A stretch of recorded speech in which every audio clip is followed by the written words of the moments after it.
அல்லது மனைவியோ உங்ககிட்ட வந்து அங்க பாரு அந்த பறவை எவ்வளவு அழகா இருக்கு அப்படின்னு சொன்னா நீங்க எப்படி ரியாக்ட் பண்ணுவீங்க?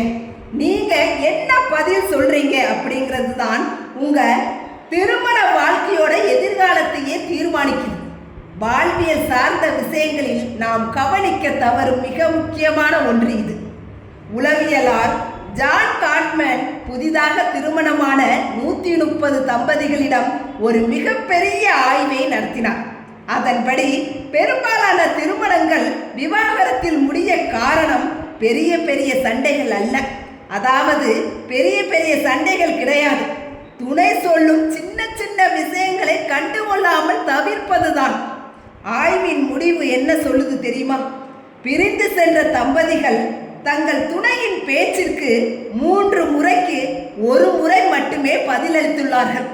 மற்ற நேரங்களில் கண்டுகொள்ளவே இல்லை.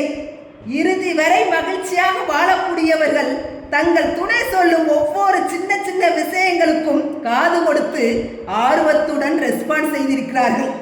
ஆக நாம் என்ன செய்ய வேண்டும்? மனைவி பேசும்போது கையில் இருக்கும் மொபைல் போனை சற்று கீழே வைத்துவிட்டு அவர் சொல்வதை கேளுங்கள். கணவர் ஒரு நல்ல செய்தியை பகிரும்போது உண்மையான ஆர்வத்தோடு அதில் பங்கேற்று கொண்டாடுங்கள். இவ்வளவுதான் விஷயம். நீங்கள் ஒருவருக்கொருவர் எவ்வளவு நேசிக்கிறீர்கள் என்பது மட்டும் முக்கியமல்ல, அதை சின்ன சின்ன செயல்களில் எப்படி வெளிப்படுத்துகிறீர்கள் என்பதுதான் முக்கியம். அன்பும் அக்கறையும் ஒரு தசை போன்றது. அதை நாம் தொடர்ந்து பயன்படுத்தவில்லை என்றால் அது காலப்போக்கில் வலுவிழந்துவிடும்.